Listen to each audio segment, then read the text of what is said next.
India, land of mystery, is the 7th largest landmass and 2nd most populated nation in the world.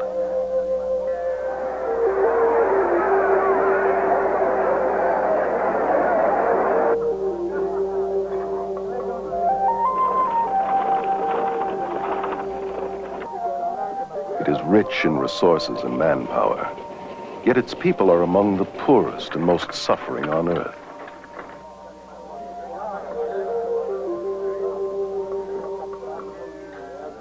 Millions of Indians suffer from malnutrition, disease, and poverty. The people are apathetic because their religion has taught them to be detached observers, disregarding the agonizing lifestyle which imprisons them.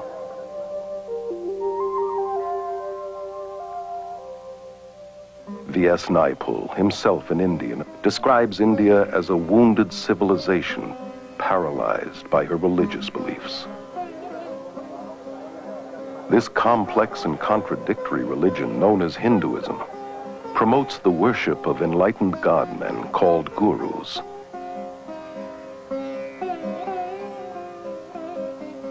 And countless idols.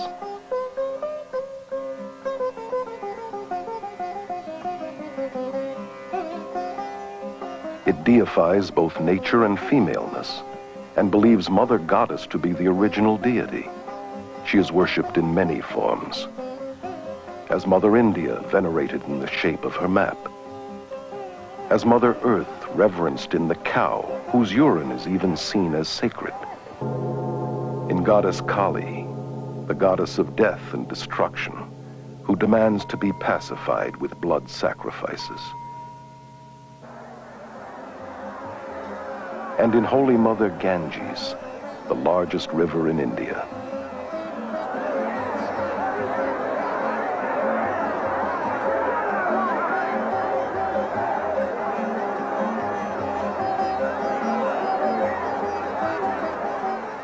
This river is worshipped by millions who flock to her banks to perform daily toiletries and annually dump hundreds of thousands of dead bodies to assure them of a better reincarnation.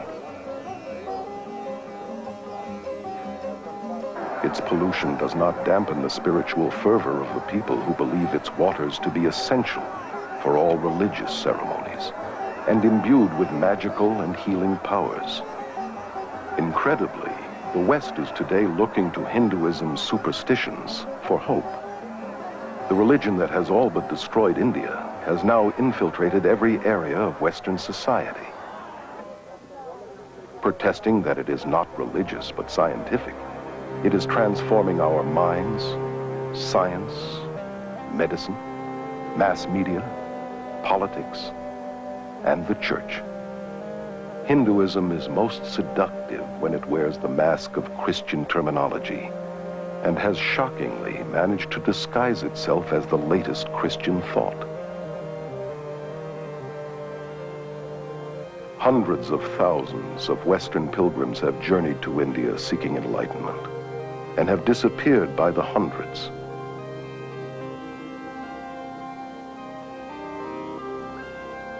All too often they are destroyed by the madness and perversion of the very gurus they have worshipped and looked to for salvation.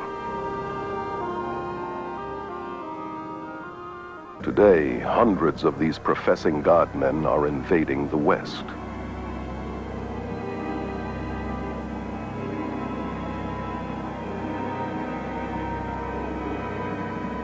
Is there any need for alarm? Or should we continue to welcome these gods of the New Age?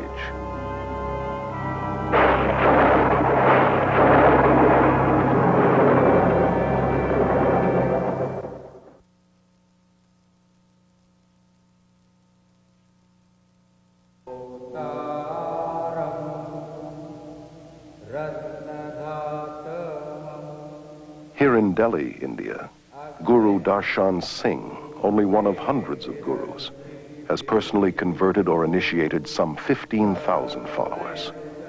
He explains that it is the job of the guru to groom his disciples into the shortest path to salvation. Salvation is the same, but we have various paths leading to it. You know, some of the paths are long paths, other paths are the short paths. Why is a master then necessary? Master is necessary, you know, to groom you into the shortest path. Descended from a long line of Hindu spiritual masters, Rabindranath Maharaj is a former guru and accomplished yogi who was worshipped by thousands. The Hindu needed to be near his guru. The Hindu needed to consult his guru. He eventually saw his guru as the only means to salvation. It is absolutely extraordinary also to look at disciples of some of these gurus that I saw in India, for example. These adoring, huge, open eyes that just will accept anything from him and that just love him beyond anything. I loved Maharishi. I worshipped him. Therefore, everything he said or did or thought was perfectly right in my eyes. I just met Bhagwan and there it was. It's nobody else than him. Bhagwan is my master and I love him. I'm in love with him. That's the only thing I can say. Guru Bhagwan Rajneesh, given refuge by the American government after fleeing his native India, has purchased a 100-square-mile ranch in central Oregon, to which his red-clad disciples flock from all over the world.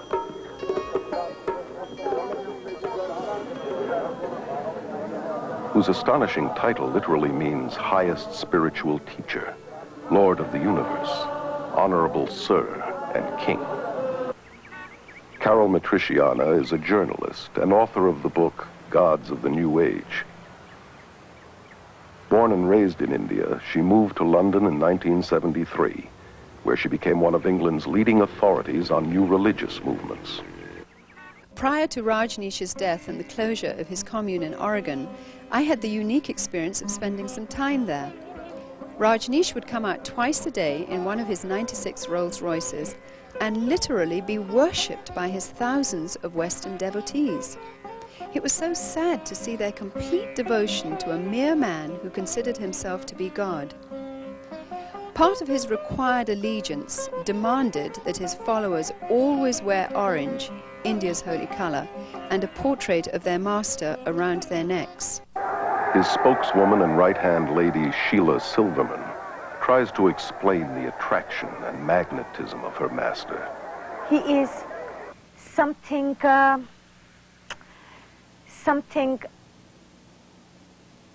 is so...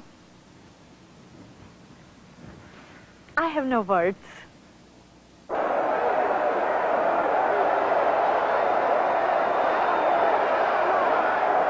It is a love relationship, master and disciple. Something happens in your heart when you see a master. Bhagwan's my master.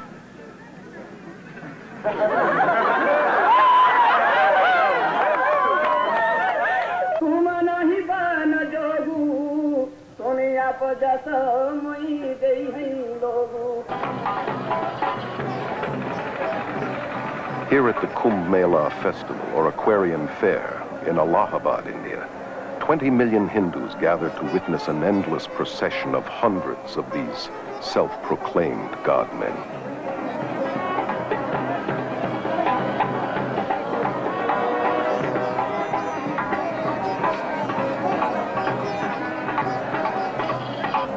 Even the dirt beneath these gurus' feet is an aid to the disciple in his quest for salvation.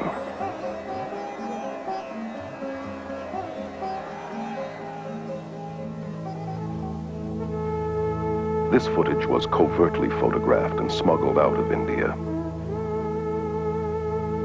Naked priests are considered to be the holiest and most dedicated of guru disciples. Many cover their bodies with cremation ashes and dirt and mat cow dung into their hair.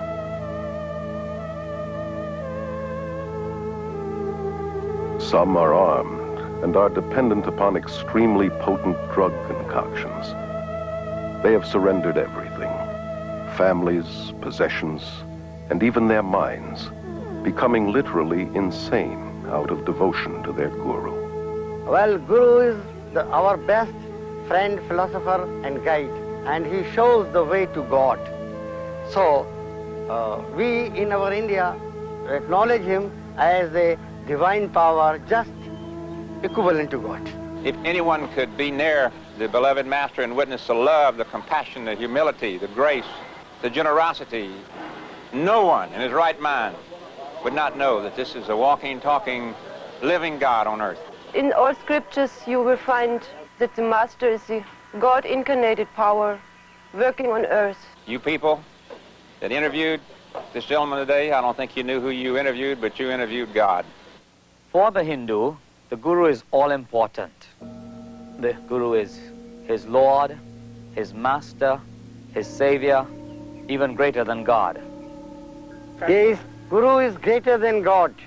I have personally talked with many, many gurus, and the sad fact is that within their belief system, they have to be detached and removed from their emotions and compassion, and their cruelty and inhumaneness is seen as spiritual and excused as holy. I was really interested in their worship and their veneration and their adoration and the gifts and offerings they brought to me. But I was certainly not interested in their problems and their difficulties and hardships and pains. The Guru followers believe that he returns this incredible love that they feel towards him. But in reality, he feeds off their emotions to maintain his own ego. So many people come here because they too are in love with Bhagwan. They too are seeking the wisdom, the love that Bhagwan has to offer. He has so much love, and he gives his love to everybody, and it helps us to find our love in ourselves. The followers of Jim Jones, leader of the People's Temple, were convinced that their relationship was built on love. And nearly 1,000 of his devoted disciples committed suicide at his command. It was their final gift of total surrender to the leader they loved. Their lives cut short by a madman claiming to be God, the reincarnation of Jesus Christ. Guru Sai Baba is one of India's most powerful men with millions of Indian disciples and a growing Western following. He says of himself, "I am God. My power is divine and has no limit. There is no force, natural or supernatural, that can stop me or my mission." Prabhu Guptara, born and raised in India, is currently a journalist and media commentator in London. Gurus are going to the West because of two reasons. First, of course, they want to convert people. They want them to become followers of their own religion, in some cases themselves. And secondly, because they feel they have something to offer. What these gurus have to offer is a family, a community to belong to, which they don't have.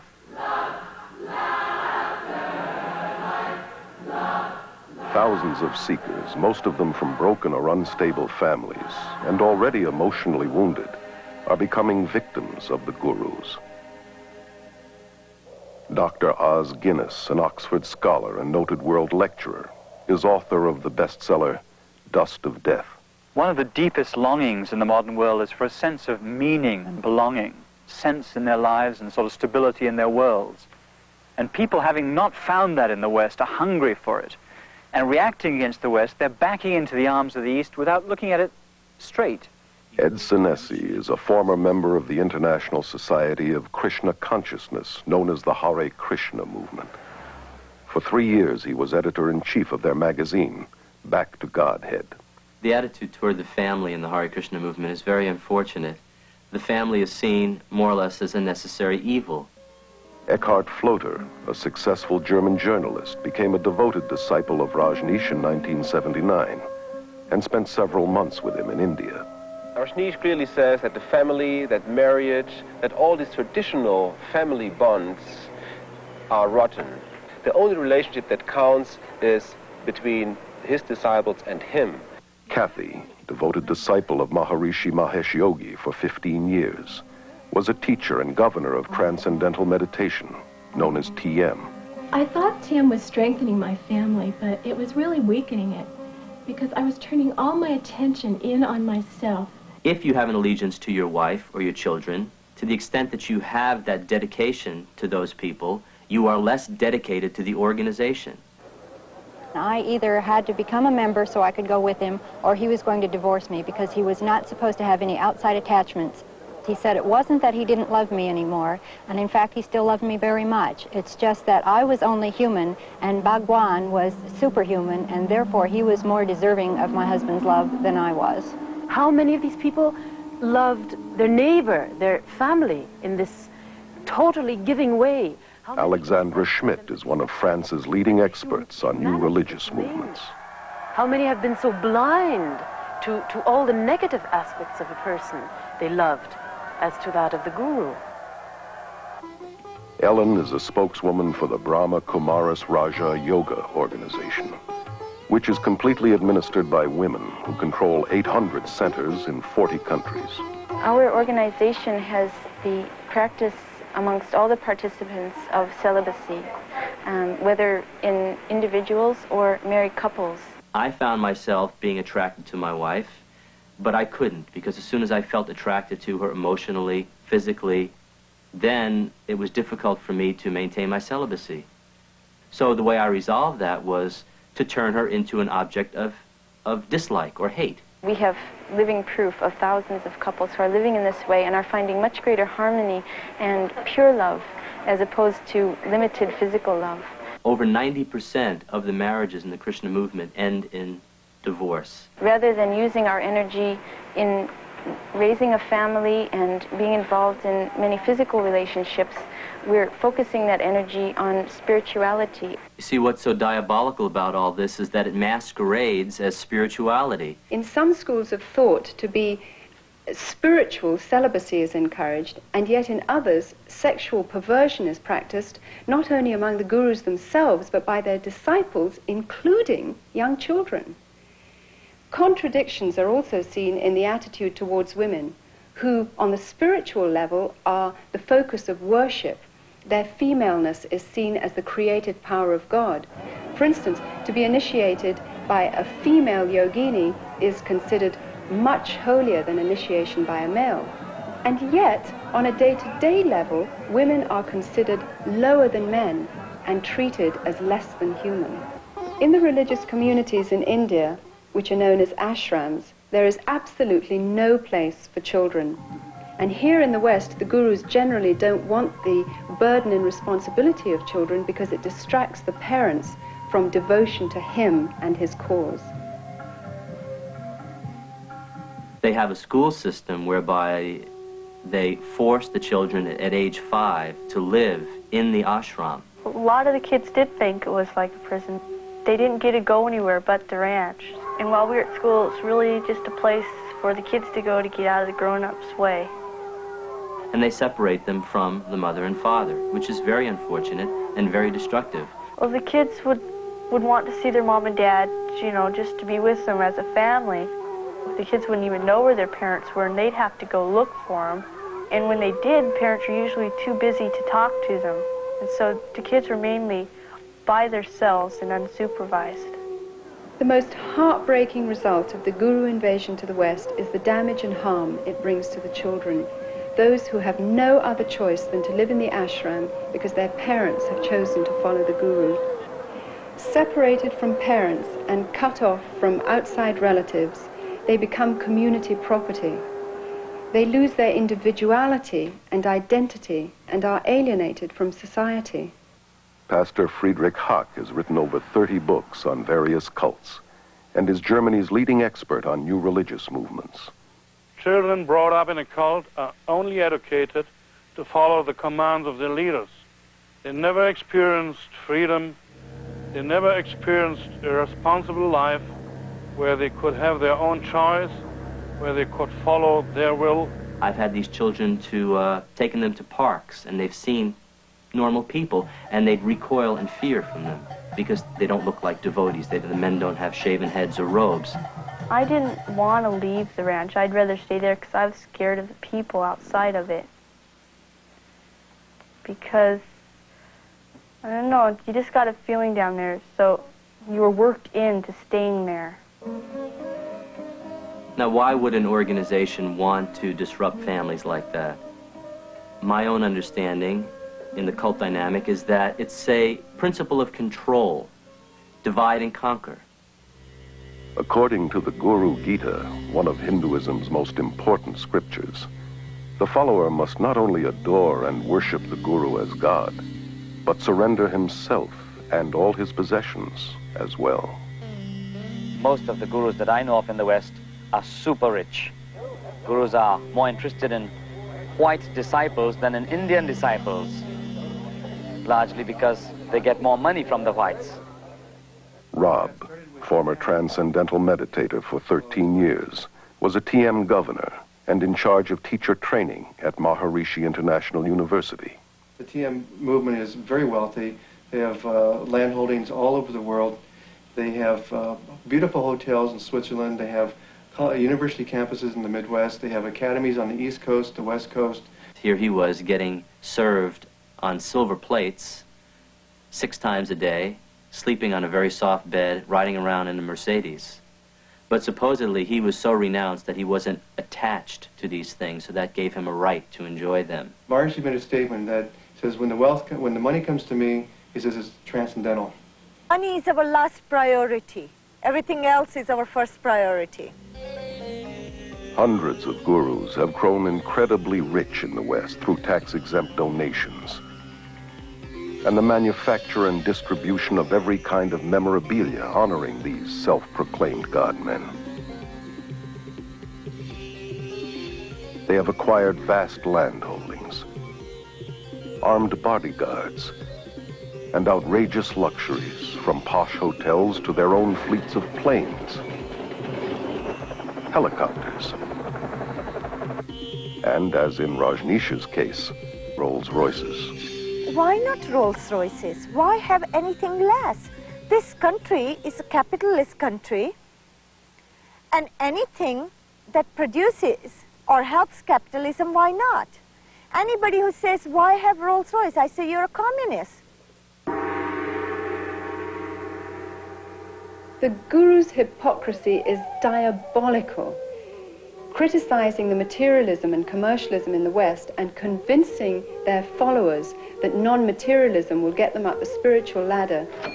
These gods of the New Age are laughing all the way to the bank. I know of groups involved in drug trafficking, smuggling, prostitution, and the buying and selling of weapons, all done to earn money for the Guru. I know of a variety of female disciples who were prostitutes in Bombay and making money with this. I have evidence that the Rajneesh organization is making a lot of their income through illegal trafficking of drugs into this country. If you have your head in a right place, you can create money. It is an art. They were encouraged to smuggle dope from India to Europe, and from this money they could pay their workshops. If they have to tell you they're with the Christian Children's Fund, or they're with the Salvation Army, or they're using the money to find men missing in action in Vietnam, whatever they have to do to get the money, they'll do that because they believe what their guru told them, that the end justifies the means. Hinduism teaches you to die to the voice of conscience inside that says, it's wrong. It teaches that there is no sin. This can be seen in the way that gurus and their disciples justify murder, violence, robbery, bribery, and crooked business transactions, all done in the name of heavenly deception. People were encouraged not only to spy on each other when they were not properly surrendering to the master. People were encouraged to lie to each other. The mail is censored. We know of bribery with local politicians. People undergo, as I did, a change in their value system and become confused about what is right and what is wrong. Another danger that you can see in a lot of the Eastern thinking is the sort of syncretism and the failure to make distinctions so that you transcend not just right and wrong, but this and that. And I think it's very important to say there are distinctions, not just between right and wrong, between all sorts of things, to think critically, to think clearly. The whole philosophy of Hinduism is very relative. There are no absolute moral standards upon which to act. Your feeling of right or wrong would change according to your level of consciousness. you can become so completely under the power of this particular person that you refuse to think, or if you like, you're unable to think. You can lose the power to take decisions of any sort, no matter how trifling, in any area of your life. Sally Belfridge, former resident of Rajneesh's religious community in India, wrote of her disillusionment in her book, Flowers of Emptiness. I felt more and more kind of drawn into this emptiness of his. It's impossible to describe. It's more than charisma. Charisma doesn't do it justice at all. It's more than an aura. I really believe that he knew something I didn't, that he was on a plane that I was not. They ask you for total and also brainless obedience and worship because they are God and they are more than human, and you have to follow these gods. You are not asked to deal with your brain and to ask questions. I discover with amazement and dismay the readiness of people to submit. So many people in the world feel that they've got to fling themselves headlong and believe and give up their autonomy. People love to give up this heavy freedom that we have to carry with all the decisions and the effort it implies. Freedom in the East is freedom from individuality. So it's a detached freedom that has no high place of man. And a lot of the Eastern way of thinking is like a sort of mist that folds in, or it's been described as an embrace that smothers any differences. I found that I lost my identity somehow. He had no identity. He was a sort of conduit to the infinite. And I was somehow at the receiving end of something very strange and extraordinary.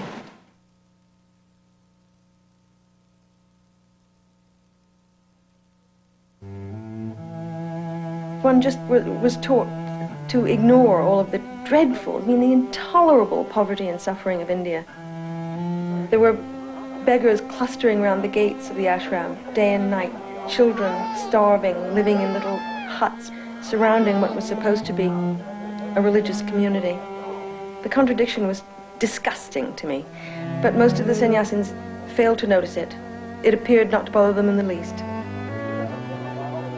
It is part of the world of illusion, and the goal is to withdraw and detach yourself from it. So there's no high view of, say, social action or compassion or an outraged concern to see justice in this world. On the contrary, if you do things like that, very often you're just tinkering with a person's karma.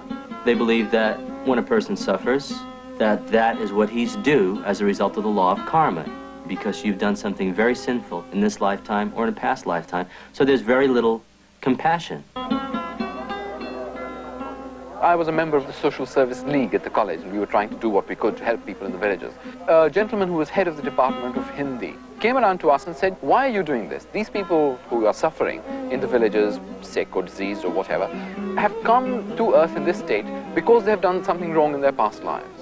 Now, no matter what you do to them, if you cut short their suffering in this life, what will happen is they will simply come back in their next life in the same state or a worse state. So you're really wasting your time."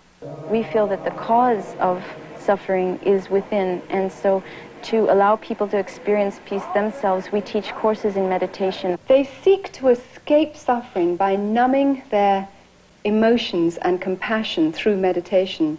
Maharishi, TM's guru, once said that a hungry person can become a happy hungry person through practicing meditation. Although the Hindu tries to convince himself that suffering is only in his mind, an illusion as he calls it, Maya, at the same time, he believes that he has to suffer again and again by forever being forced to return to this world through reincarnation. There is no escape from this endless wheel of samsara, life and death, because in Hinduism, unlike Christianity, there is no forgiveness, because there is no sin. Therefore, sadly, also, there is no hope. All the gurus that I know of in the Western world teach reincarnation, a doctrine very central to Hinduism. Reincarnation is all about dying and coming back to this world in one form or the other. Hare Krishna people believe in transmigration of the soul, as they prefer to call it, traveling from body to body to body. These physical bodies don't last forever, even though the soul does. So in the same way that a driver needs to change cars, in the same way we need to change from one body to another. Gandhi called reincarnation a burden too great to bear. Yet it is being eagerly embraced in the West in diluted form, as part of a patent blend of Hinduism and Zen Buddhism, camouflaged with psychological terminology.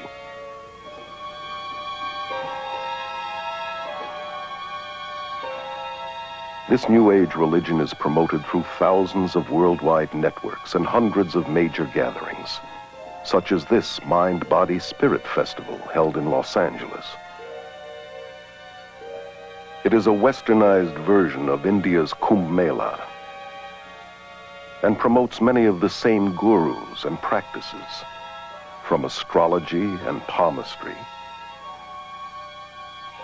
to psychic readings, healings,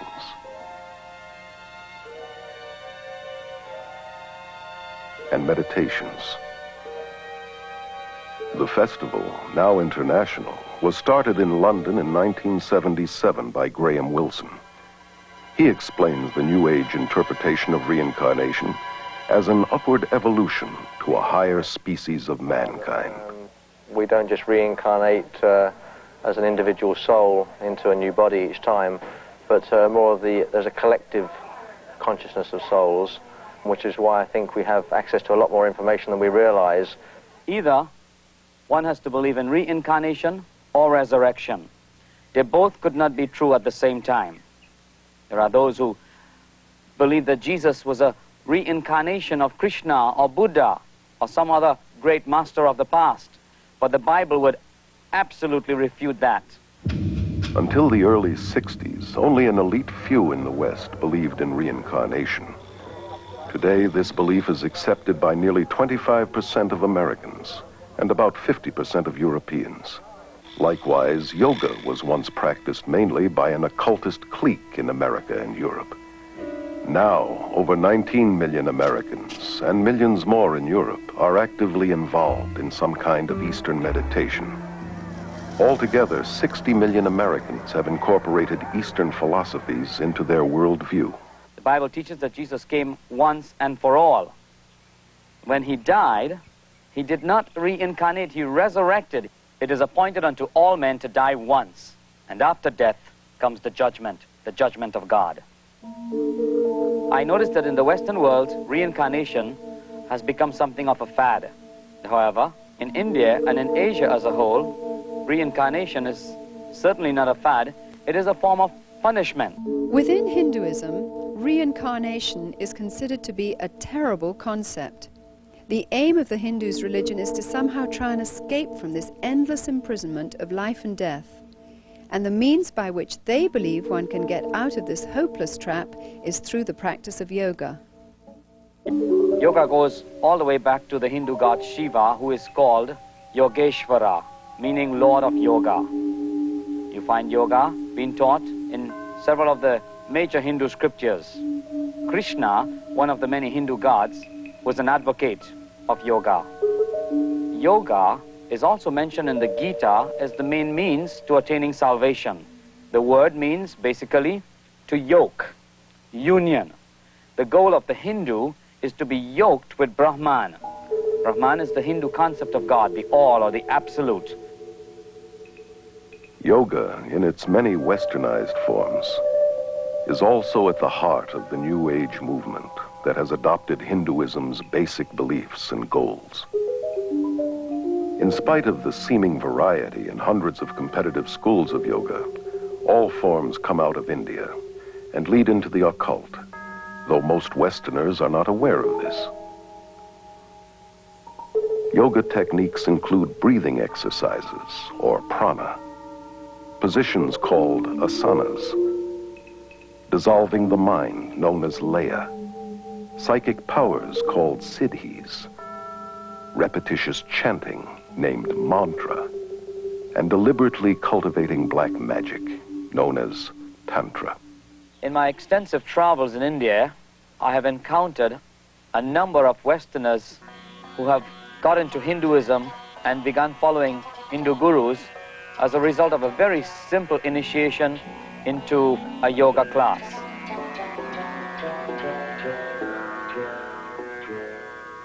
Yoga is in many ways the heart of Hinduism. There is no Hinduism without yoga. And there is no yoga without Hinduism. Although there are many types of yoga, the one most familiar in the West often passes for physical exercise and is called Hatha Yoga. It promises mental and physical health, but its Hindu roots and real goal to yoke with Brahman are seldom taught. Ellen believes that Raja Yoga, or yoga of the mind, is the highest form of Hinduism. The Brahma Kumari's Raj Yoga is a form of meditation where the soul begins to understand itself clearly and has a connection with the Supreme Being. Raj means royal and yoga means union, so the link with the Supreme Being.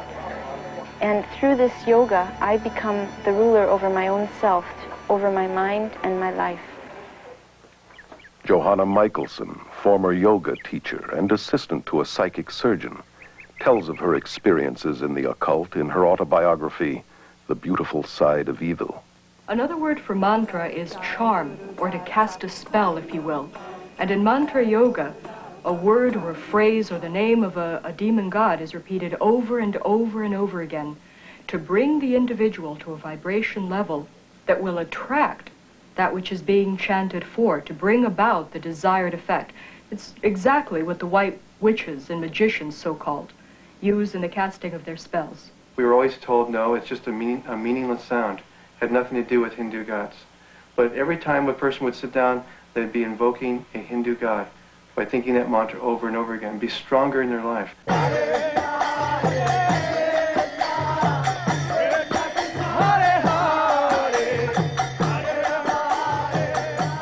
chant goes, Hare Krishna, Krishna Krishna, Hare Hare, Hare Rama, Rama Rama, Hare Hare. 108 mantras is one round, and they chant that 16 times a day. That takes 2 hours to do every day.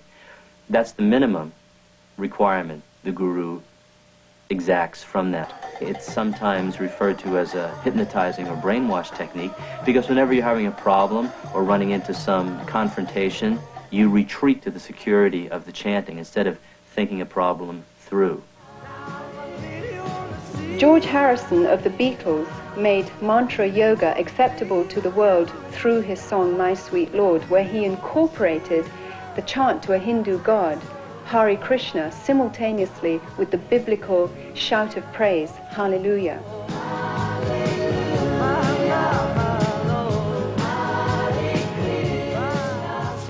He said he did this deliberately to show that both religions are the same and to make Hinduism more acceptable.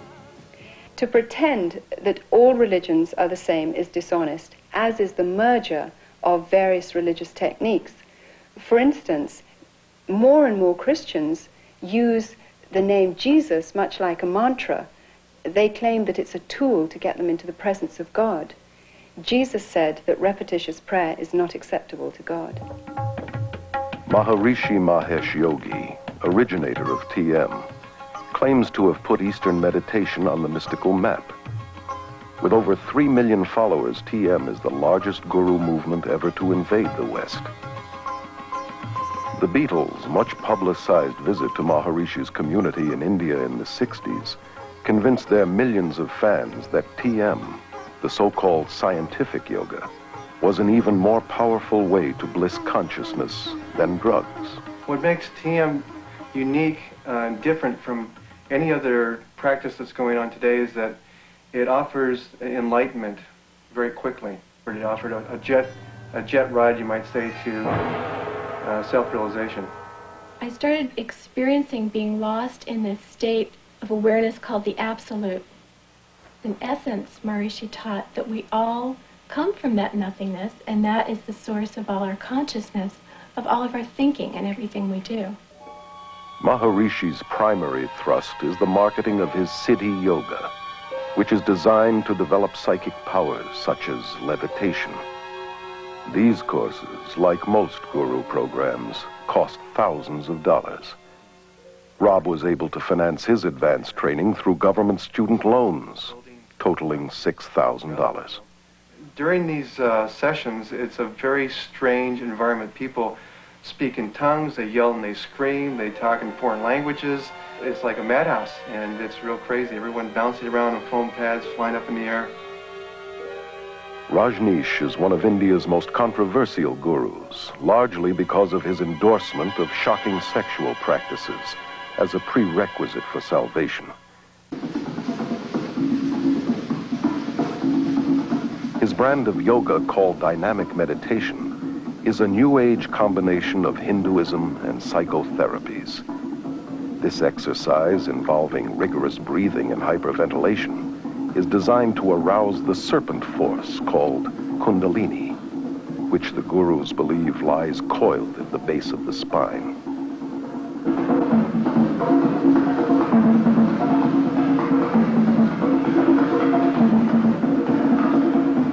I did dynamic meditation every day. We also called it Kundalini meditation. It starts off with a cathartic breathing, and the reason for it is just to move your energy and to get you out of your head and into your body, and you just breathe.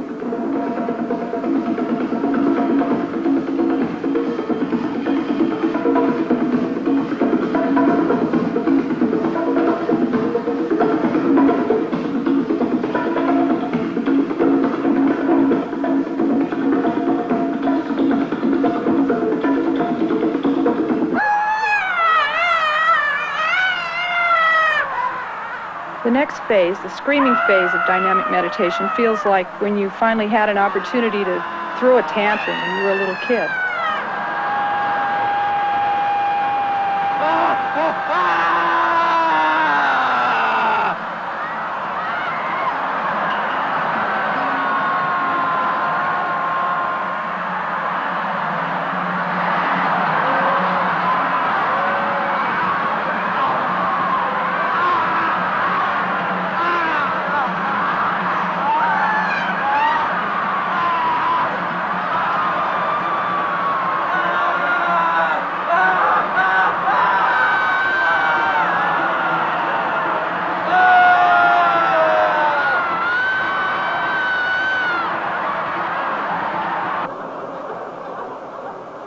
By the time you get to the third phase of jumping up and down and yelling "Who," you're hardly there at all.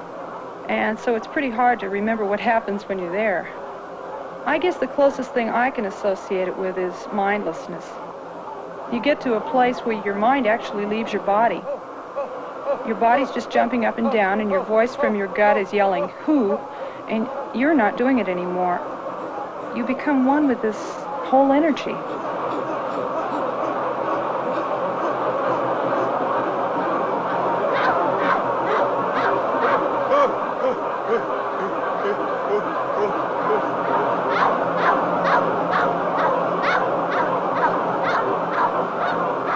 The next phase in dynamic is the quiet space. Someone yells "Stop," and you've just been doing 30 minutes of intense catharsis. And what happens after being in such incredibly intense movement for so long is just a feeling of peacefulness and stillness. My mind actually stops, and I feel a oneness with the whole universe. There have been glowing reports published giving credit to the gurus and their pseudo-psychological techniques, but neglecting to mention the thousands of cases of emotional and mental breakdowns, insanity, suicide, beatings, murder, rapes going on in guru centers, various guru centers worldwide. It is alarming to realize these dangerous techniques for enlightenment are being incorporated in psychotherapies, self-help seminars, and are even being accepted in mainstream Protestant and Catholic churches and seminaries. One of the fastest growing yogas in the West today is Tantra. Seductively offered as an exotic means for enhancing one's sexual experiences. Like all yoga, it is designed to provoke possession by Hindu spirits in order to break the chain of reincarnation. In Tantra, advanced disciples indulge in the most degenerate behavior, from human sacrifices to sexual perversion and sorcery. Tantra yoga is the extreme expression of Hinduism. If you will, it's the black and so-called white magic in which the Shakti, the Kundalini force, is aroused, the psychic powers that accompany it are in full bloom, and the individual, depending on his personal preference, can channel this force either into the black magic, which includes rites of meditating upon severed heads, human heads in India, and eating bits of flesh and the unconsumed parts of the cremation rites and other practices, horrifying practices. Or they can take it into what they call the white magic part of it, in which they are using this power, this force, for healing, for the benefit of mankind, if you will. Yet Anton LaVey, the Pope of the First Church of Satan, has said it very explicitly. He said that to believe there's any such thing as white magic is mythology. There is no such thing as white magic. All of it has its source in occult psychic power, and it has nothing whatever to do with God. Toby is a yoga teacher at the Scandinavian Yoga and Meditation School in Aarhus, Denmark, which promotes Tantra Yoga. Tantra means to free the mind through expanding the awareness. That means to be able to meet more and more of the reality in everyday life. Although yoga is sold to the West through various gimmicks and techniques, its basic occultism remains the same. The hope of immortality is at its heart, and the dream of realizing one's own inherent divinity is its ultimate purpose. Becoming a Christ, they call it. Despite the claims that yoga is only physical and non-religious, it is the very essence of Hinduism's spirituality.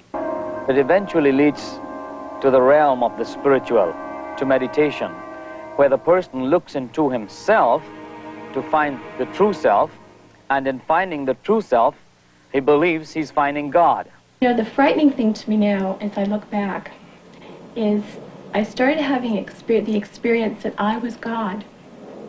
And as God, I could completely structure my life and my universe exactly the way I wanted it. Dave Hunt, noted author and lecturer, is one of America's leading experts on the New Age.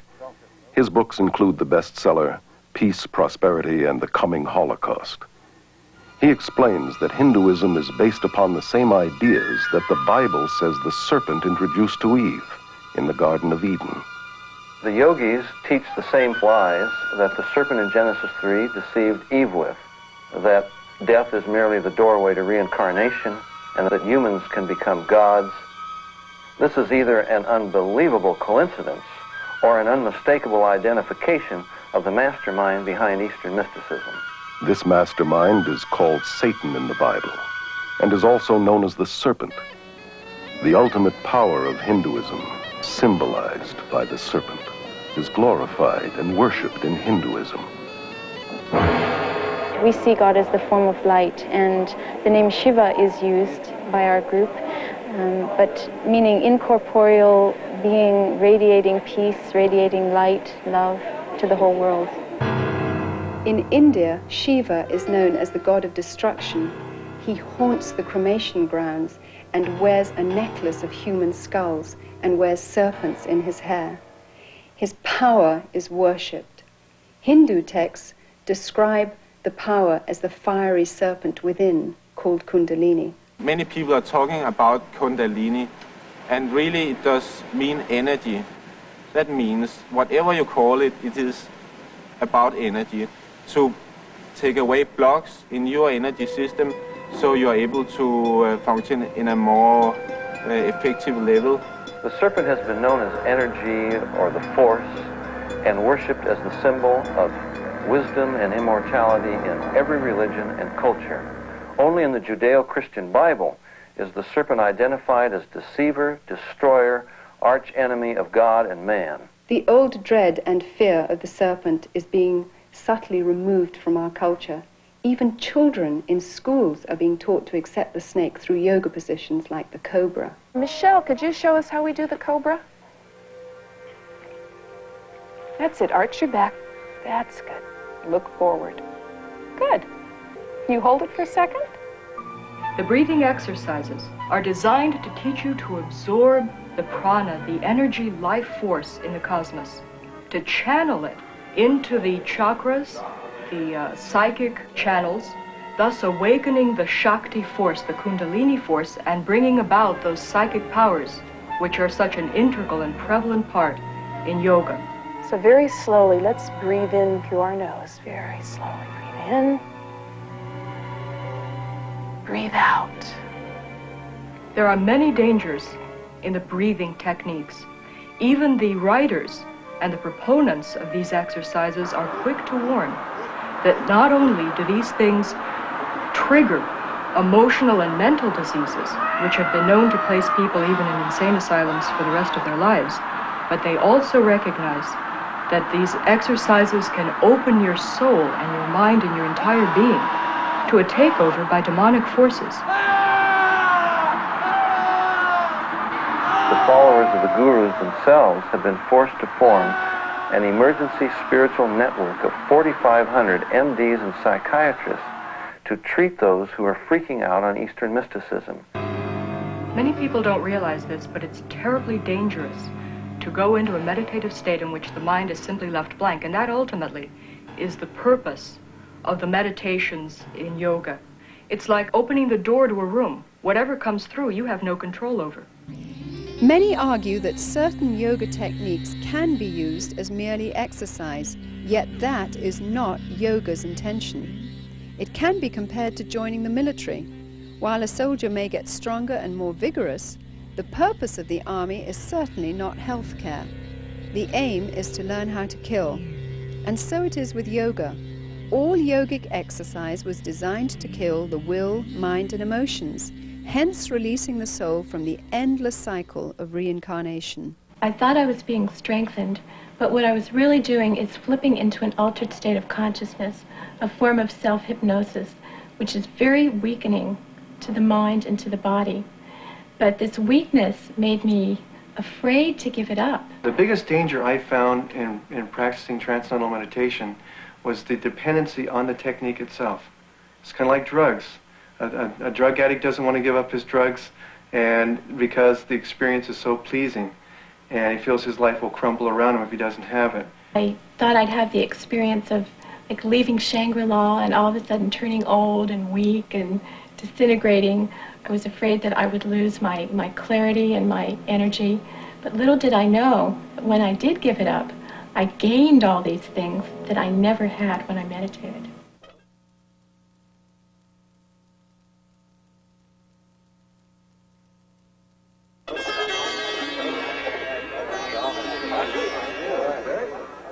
Once a religion for Indians alone, Hinduism has become radically evangelistic through adopting the principles of Christian missionaries who introduced cultural and social reforms in India.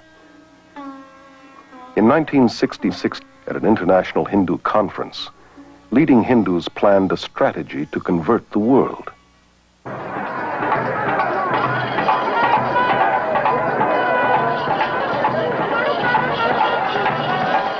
The gurus were chosen as the first crusaders, and their tens of millions of converts are now the first Western Hindus.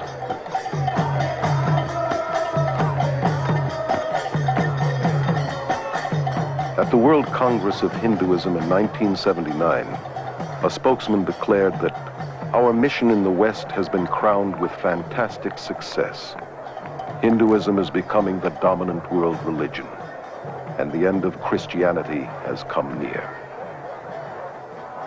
At the 1981 TM conference in India, a spokesman stated that the entire mission of TM is to counter the ever-spreading demon of Christianity. The religion that is out to destroy Christianity is being embraced by millions, including many in the church today who are naively succumbing to spiritual propaganda and unwittingly becoming disciples of the gods of the New Age. Behind today's aggressive campaign for world Hindu domination is a secretive organization called the Vishva Hindu Parishad. It is the world missionary organization of Hinduism. Paragraph 4 of its constitution says that its aim is to establish an order of missionaries, both lay and initiate, the purpose of propagating dynamic Hinduism. The Hindu Vishva Parishad magazine clearly states that yoga teachers throughout the world are the front missionaries of the Hindu religion. Western teachers themselves may not realize that they are being used by India's Hindu leaders in this way, but they are. While a guru disciple, Prema Nayak was an accomplished yoga teacher for 10 years. Yoga teachers are blind leading the blind. They themselves do not understand what they're into. They don't have any idea what they're teaching. This is really being used to reach the souls of students and innocent people in this country and other countries who come for an exercise class. As I look back on it, I see it was a subtle infiltrating of my beliefs and ideas. It totally changed my worldview. It gave me little or no moral standards by which to guide my life. I was becoming a Hindu, and it was a very big deception. The Vishva Hindu Parishad's plot to convert the world to Hinduism has created thousands of New Age worldwide networks with tens of millions of converts, all working for a new one-world government. Through the repackaging of yoga, the Western mind is being systematically conditioned to accept a neo-pagan worldview. Combined with New Age thinking, it claims to offer more integrity, selflessness, goodwill, freedom, and says it is the very alternative to Christianity's narrow way.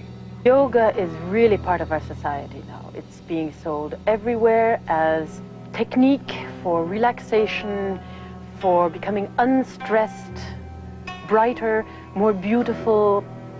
The self-centered world of glamour promotes yoga, meditation, and visualization techniques as a means to a healthier and more beautiful body, mind, and spirit.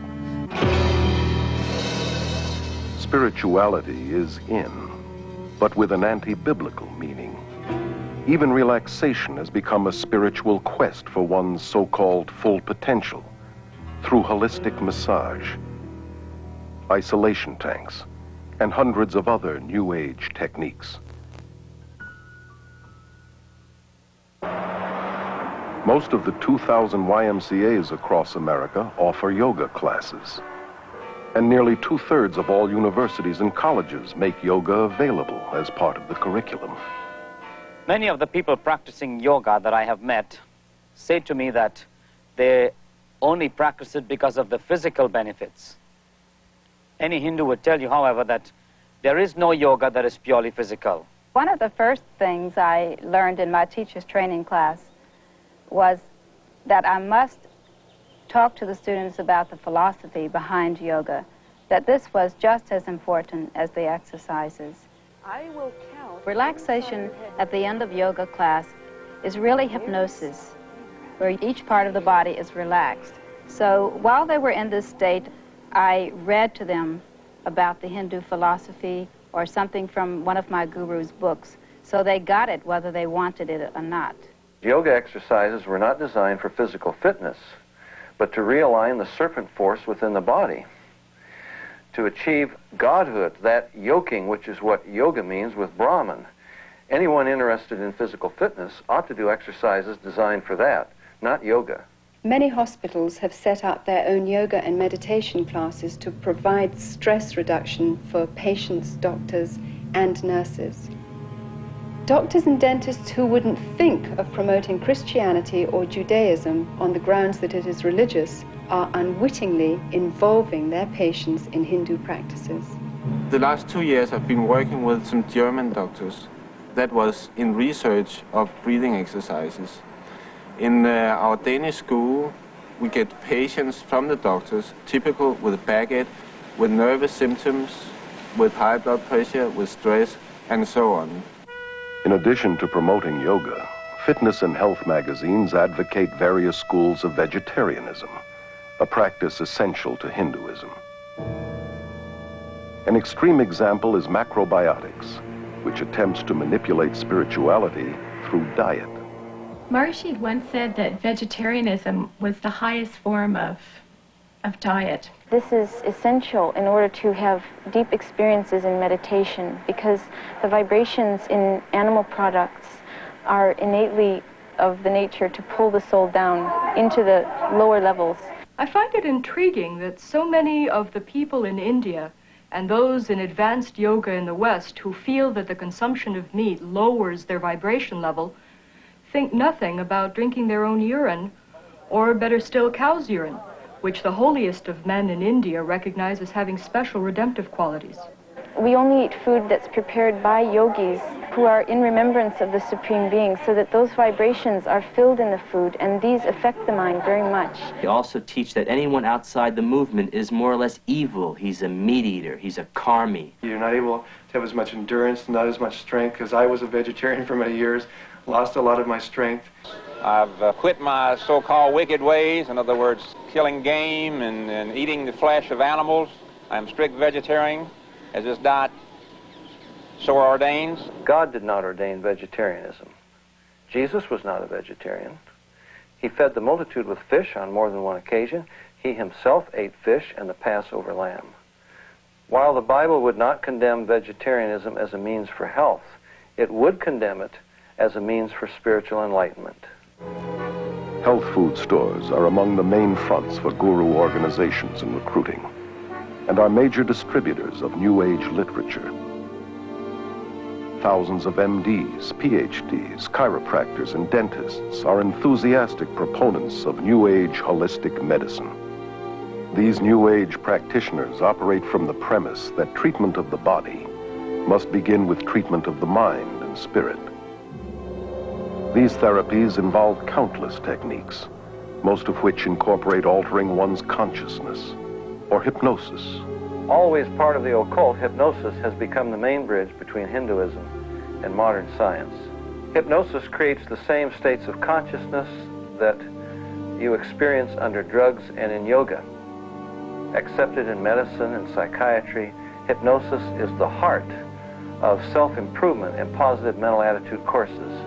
And hundreds of misinformed Christian psychologists use hypnosis in their daily counseling. Even in the church today, faith in God is being replaced by faith in our faith, in our positive thinking, in the idea that somehow if I can make myself believe that something will happen, then it really will. This is a counterfeit of the true faith.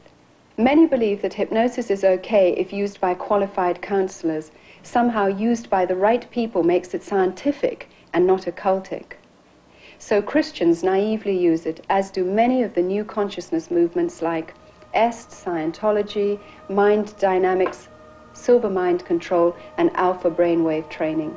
In pursuit of Freudian myths, psychiatrists use hypnosis to regress patients back into their childhood and into the womb, where they relive the traumas of their birth, despite the scientific fact that the prenatal, natal, and early postnatal brain is not sufficiently developed to carry memories. I did indeed experience my original birth thought, but I felt it wasn't enough. I went back and I experienced my thought during my conception, and then I went back from there to a previous lifetime to experience why I had structured my conception the way I did. I mean, it's never ending. You can just keep going. Moreover, they take them right back into prior lives, where they come out with factual recountings of lives they've lived all over this earth. Obviously, the memory is not coming from the brain. It's coming from a deceptive source. The field of medicine is embracing numerous New Age beliefs that cannot be explained scientifically, such as acupuncture, which claims to manipulate the Kundalini force with needles, and biofeedback, which uses a monitoring device to train a person to control ordinarily involuntary functions, such as blood pressure. The Menninger Clinic's documentary on biofeedback calls it the yoga of the West. Elmer and Alice Green, pioneer biofeedback researchers, admit that it creates the same state of consciousness and results as yoga. This electronic yoga has now been introduced by psychologists into the world of sports, including the Olympics. Businessmen are coming to yoga today because they want to be relaxed in the middle of their day. They want to train their ability to concentrate. Self-help therapies are a motivational tool used by hundreds of competitive businesses across America. Weekend success and positive mental attitude seminars and mail-order subliminal persuasion cassettes promise to improve personal and business performance through a blend of humanistic psychology and Eastern mysticism. One such course, called New Age Thinking for Developing Your Full Potential, has changed thousands of lives for such prestigious clients as the IRS, CIA, U.S. Army, Navy, and Air Force, NASA, General Motors, IBM, Xerox, Rockwell International, Bell Telephone System, Bank of America, and scores of police and fire departments. The human potential movement, with its emphasis upon self, self-esteem, self-love, self-acceptance, a positive self-image, is simply a westernized version of the yogi's self-realization, the guru's concept of the divine within, that we're all God. Rolling Thunder, the Shoshone Indian medicine man, has said, scientists will eventually discover what pagans have always known. That's exactly what's happening through the invasion of Eastern mysticism into the West. Many leading scientists have enthusiastically embraced Eastern mysticism in recent years. Hinduism, which claims to be the oldest religion, is being deceptively packaged as the new science. And a lot of the East is very seductively packaged. It's put over very carefully so that they don't stress the religious side, they'll put the scientific. They don't stress the spiritual side, they'll put the physical fitness or whatever. The yoga we teach has nothing to do with religion. It is scientific methods in the way that you do something and then you get results. Maharishi found out that in the United States that people would not buy the religion package. So offered the scientific package, started getting scientists involved, started to do experiments on meditators such as the breath rate, the brainwave patterns, etc. And when they found out that the metabolic rates lowered during meditation, they found they could present it scientifically and people would buy it better that way. Even as teachers, we were taught the puja ceremony. We were bowing down to Hindu gods, and yet we didn't really feel we were teaching a religion. I think that's extremely deceptive and dishonest, because the deeper you get into it, for instance, as people are initiated and so on, what they're taught is the pujas and the basic words and the rituals that are Hindu worship. Children practice it. It is used for teaching languages. It is used for the businessmen, for all levels of society. It's taught in the schools. In schools across the Western world, from kindergarten through university, Hindu occultism is being openly taught in spite of the otherwise enforced separation between church and state. Guru Thakar Singh was invited to speak at a high school in Southern California. Kurt, a student there, became so overwhelmed that he actually moved to India, where he is now a devoted follower of Thakar. It's only half an hour talk and 20 minutes meditation. And the experience I had while there was like nothing I'd ever experienced before. And just the air, the energy in the chapel where he was speaking was just electrified with feelings of love and just a peace, a hushed quiet that was just bewildering to me. It seems outrageous that in public schools across America, where Christian prayer has been outlawed, yoga, Eastern meditation, and visualization techniques, which are simply forms of Hindu prayer, are not only allowed, they're being actively promoted. Here in some of the schools in the West, in the PE classes, after having started with the physical aspects of yoga, the teacher eventually has the kids chanting words like Om, Rama, or Krishna, names of the gods. Starting right down from the teacher to the student, we learned that the yoga could really help the kids reduce tension and center themselves. Many teachers are now being encouraged to develop a mass consciousness among the students. Let's relax. We're going to very slowly lift our hands up.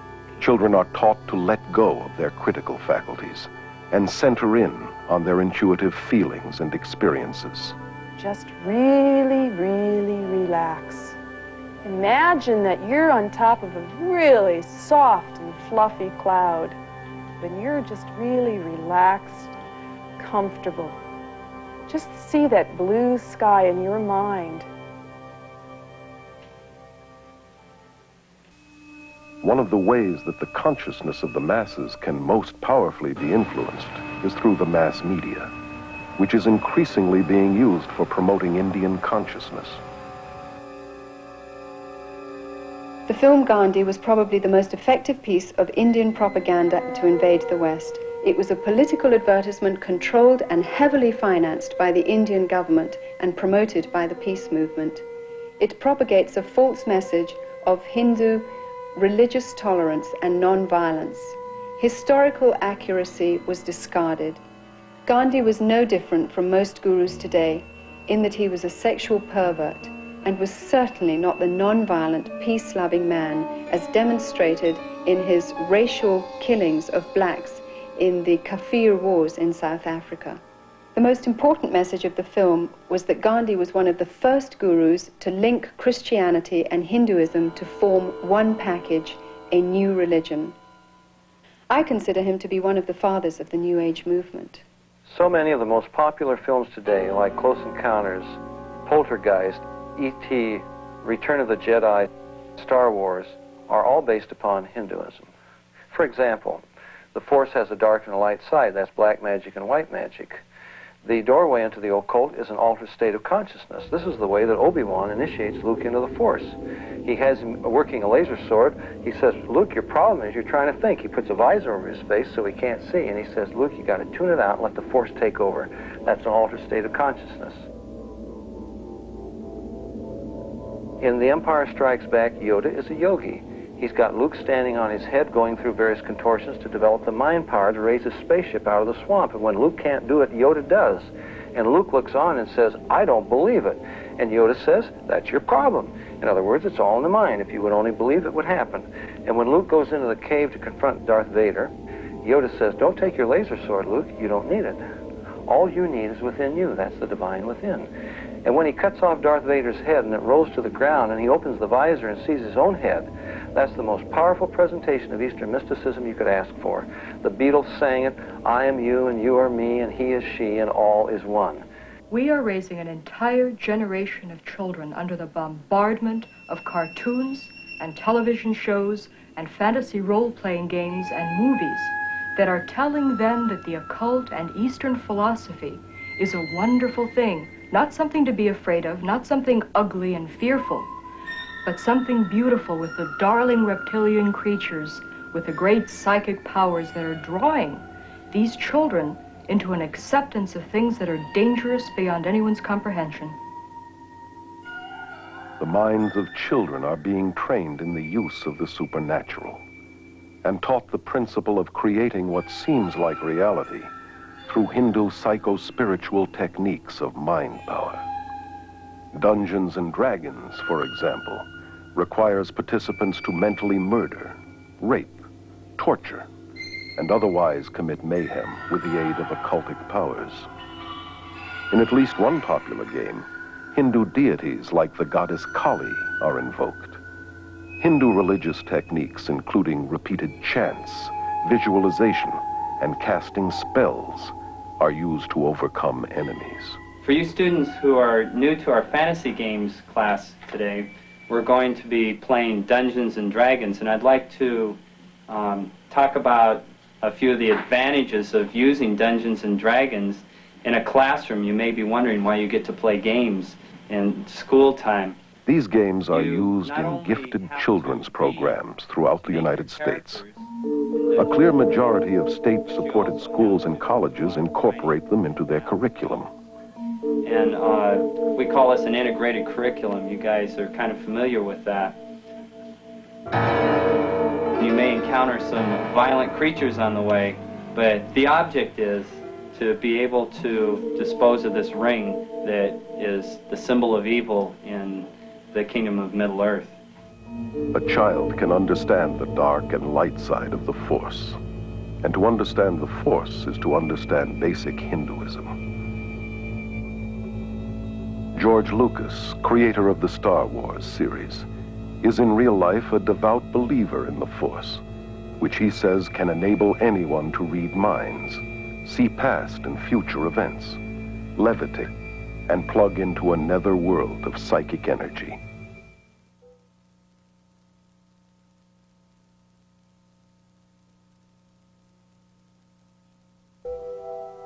The Eastern gurus, the occultists, cultists of every description, have taken the terms of the Bible and felt every liberty to redefine them according to their basic presuppositions. God becomes not a personal individual, a spirit with whom we have a personal relationship. Through his Son, Jesus Christ, he becomes an impersonal force. God is something, an energy that permeates every one of us, each and every one of us, and it's both personal and non-personal. Jesus becomes not the way, the truth, and the life, but an avatar, a way shower, one of many paths to God. Jesus Christ, of course, was an enlightened master. Bhagwan is another Jesus, another Buddha. Jesus Christ was a great master, like our master is today. The Word made flesh, as the Bible puts it. Jesus himself warned us that in the last days many would come claiming to be Christ and Messiah. Our landscape today is literally crawling with individuals claiming to be Christ, and the Eastern gurus are right on the top of the list. There are two things the gurus have done. On the one hand, they've used Eastern-type words that are floating about in the West, words like energy, vibrations, and so on. And they've also used words, phrases, ideas from the Bible, from the teachings of Jesus, misused them, twisted them around to draw people to themselves, to suggest that the things that Jesus was talking about are actually the things they are talking about, when actually it's not so at all. In Holy Bible, it has been explained very explicitly that be ye perfect even as your Father who is in heavens is perfect. And we are also basically the same as he is. And when you know you're a perfect man, then you can go upward and you can become divine. Each human being is naturally peaceful, naturally pure, naturally good, and the quality of evil is our unnatural state. So in meditation, we're practicing that, focusing on the original, pure, divine self, which is our true state. If humans are inherently good, then why do they lie, cheat, steal, make war? Whatever good there is within us apparently isn't enough to keep us from doing evil. Therefore, to seek salvation from within is to seek it from the wrong source. We're not separated from our higher self. We're separated from God by sin. Ernst Winter has a PhD in international law. He was a diplomat in the Austrian Foreign Service for 10 years, and from 1968 through 78 was a director with the United Nations. My greatest concern really is the growing interest and dedication and application of Eastern mystical thought and practices within traditional Christian groups and churches. There's a vacuum, there's a longing. They want to be filled with, quote, religious experience. Today's New Age teachings falsely claim that Hindu spiritual experiences are compatible with Christianity. And the incredible thing is that so many Christian leaders, through their books, magazines, sermons, radio and TV programs, encourage millions of Christians to seek Christianized Hindu experiences. Many people who are in the Christian church have come to us and have had deeper experiences of spirituality and of God as a result of this meditation. As a society, we've become geared to basing our beliefs on our experiences. If our experience and our feelings tell us that something is valid and genuine and good, then we automatically assume that that is the measure of absolute truth. No distinction is made whether this is a spiritual experience coming from God the Father or from the ruler of this world. The appreciation of Satan or the devil or demons has diminished enormously because rationality says there cannot be a Satan, cannot be demons. These are psychological phenomena, maybe even have to be treated by a psychiatrist. Opening, therefore, to spiritual experiences one's soul opens many people to the occult. The Jesus who came to me in times of deep meditation gave me visions and experiences that were beautiful beyond description. I was convinced that because I was witnessing miracles of healing, because these things are so filled with love, they must be good and from God. And yet one day it occurred to me that I had no objective, absolute truth against which to test my experiences. that my feelings, my emotions, perhaps were open and subject to some form of subtle manipulation which I didn't understand.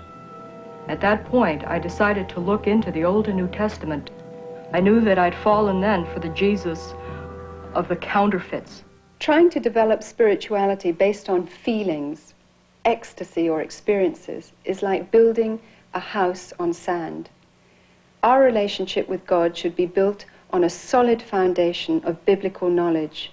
Now, I believe that we are challenged to test the Spirit, that we should read Scripture, that we should study the Bible, and that we should not value experiences higher than the Word of God. Biblical meditation is thinking deeply on the person and work of God and Christ, concentrating on and knowing His Word. Most Catholic monasteries and most Protestant Bible schools have introduced one system of meditation or another, and they are based upon the practices of yoga. Many of the church people, and particularly leaders of the churches and denominations, look with great hope to Eastern mysticism that it would bring new life into a dead body.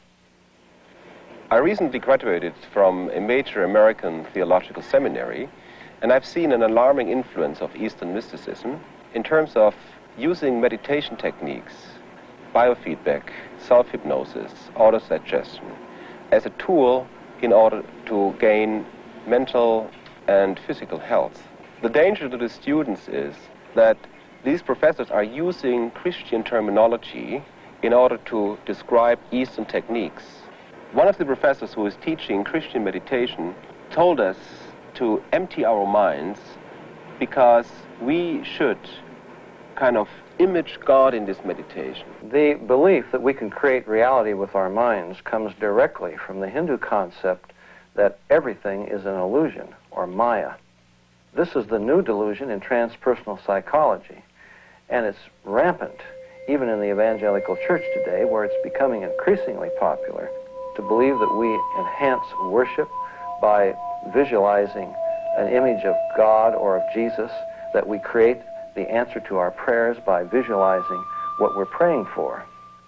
Creating a visual image of Jesus or God in our minds is no less idolatrous than if we made the same image out of wood or stone. Forcing God to participate in a situation or honor a desire that I have visualized in my imagination is simply a devious way of attempting to manipulate Him into doing what I want without admitting it. While infiltrating the Christian church, Eastern mysticism is also powerfully influencing world politics. Under the umbrella of the United Nations, countless New Age groups spread their philosophies worldwide. Many UN leaders, UN agencies, and the World Council of Churches with its deep UN ties promote New Age beliefs and practices.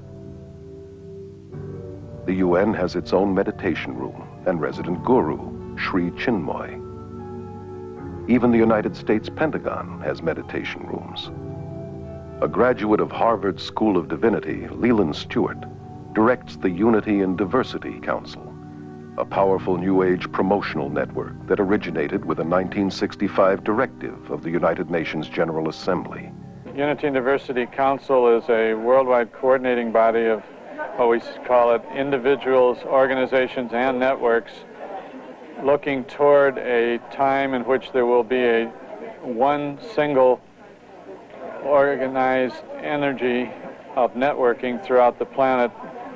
Under Stewart's leadership in 1982, this group linked arms with Graham Wilson's Mind, Body, Spirit festivals, forming a vast army dedicated to the merger of all religions into one, under a world leader. I am very interested in the harmony of all religions, not just to give birth to another religion, but rather to produce, let's call it, a universal religious outlook through which there can be a new connecting of all cultures and all religions, all races. In this growing consciousness of sharing godliness and looking for a leader to lead everyone into this new heaven, the UN plays a very important role inasmuch as it is a support system. Any group that meets to discuss these matters would be very eager and very careful to have UN sponsorship. Our organization has been represented in the United Nations. We have an office there, and this has been going on for approximately 5 years. We've been involved in all the sessions that are going on in the UN. We've been able to watch and participate, offering meditations and presentations. How is this possible? I think it became possible by the thought and actions of one man in the UN, Robert Mueller, who was continuously emphasizing that the UN has to be a support system to this conditioning of man, to this sharing desire, to this looking for a one world government, for one world leader, and playing down, and I believe myself correctly, that the UN is not that world government, that is a conditioning device, that it is an aid, a support system. It gives prestige to otherwise completely outlandish groups. The Brahma Kumaris World Spiritual University in India is used by the UN and its members for conferences focusing on world peace and unity. Delegates from all over the world, VIPs, are attending to express their ideas and to experience peace in a very real way themselves. This experience will enable them also to draw up new laws for universal peace.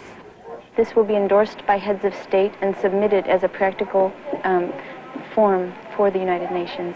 Many evenings, the UN building is even used for lectures, talks, meditations, enlightenments on how to make one better world. The leaders are asked to meditate and be involved because this is part of their instruction of brainwashing, and all this is part of the conditioning for the vision of a new world or of a new age. This guruistic system in politics is very dangerous for our democratic society. It will at least bring a loss of freedom, a loss of security, and a big danger for all mankind. So I believe Guruism is preparing the world for some political fascism too. Actually, we're being prepared for this surrender to an authority in a way that perhaps we don't realize.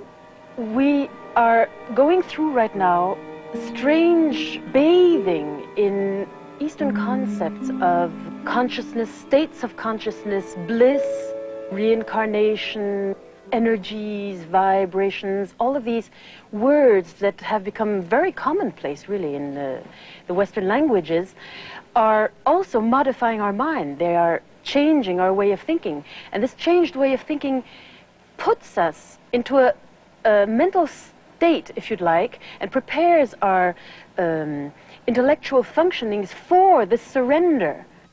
More than ever before, the human race seems willing to surrender spiritually and emotionally to a charismatic leader who can offer peace and prosperity to a world trembling on the brink of ecological and social collapse, international financial chaos, and a nuclear holocaust.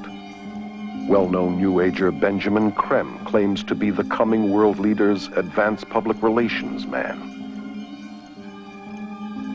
In 1982, full-page advertisements around the world announced the coming of Creme's New Age Christ, which gave fresh hope to millions.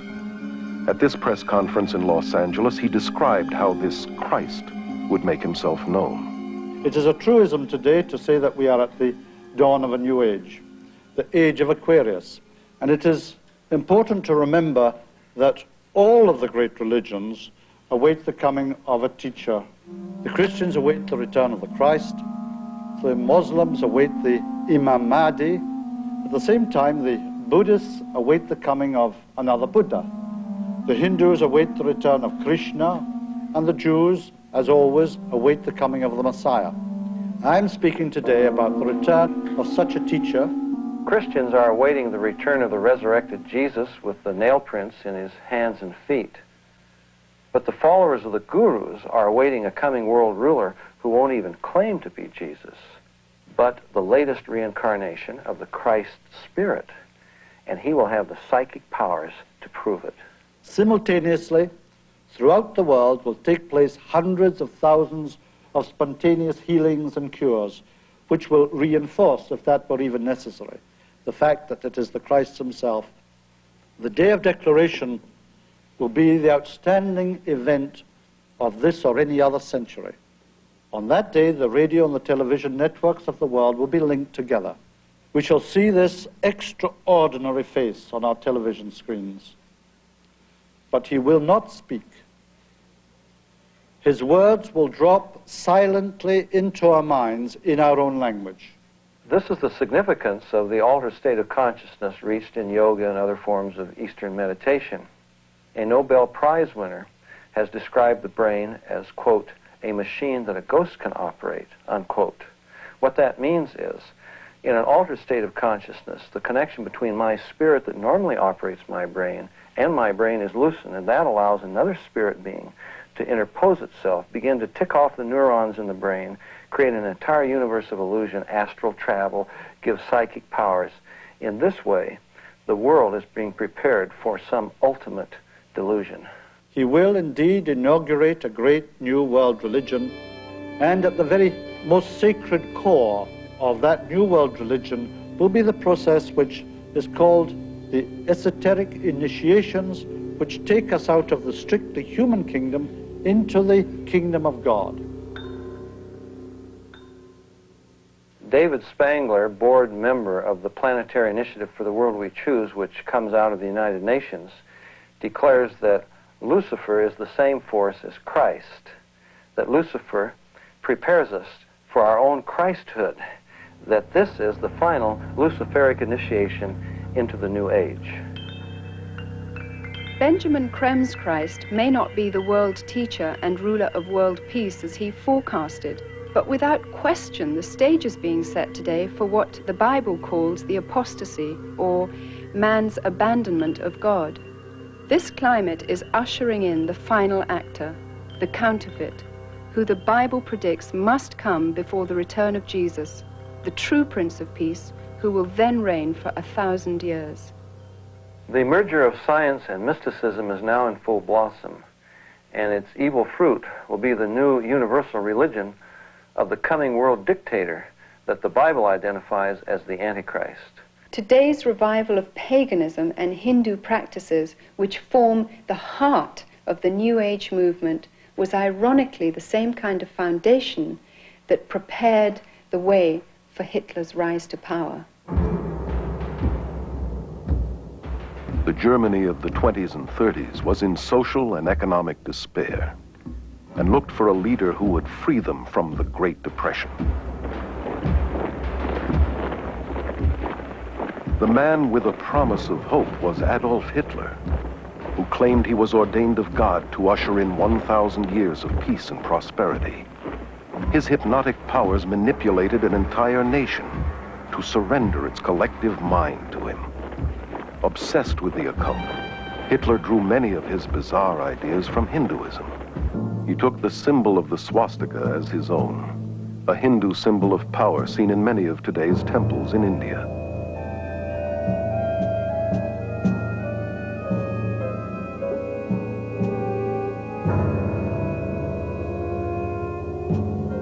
Millions of Germans who submitted to Hitler as though he were God died for him and his cause, much like the followers of Jim Jones. The current worldwide revival of Hinduism, blended with psychology and disguised as self-improvement, self-hypnosis, positive mental attitude seminars, visualization techniques, and mind dynamics courses, has made today's world far more susceptible to spiritual deception than the Germany that embraced Adolf Hitler.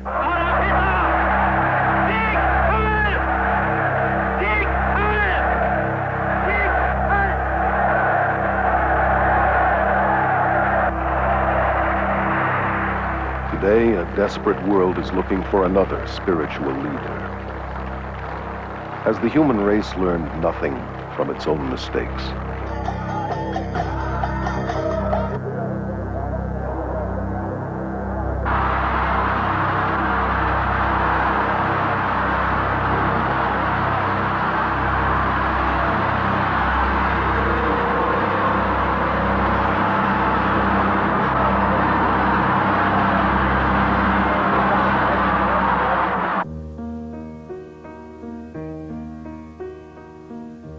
Jesus says, "See to it that no one misleads you.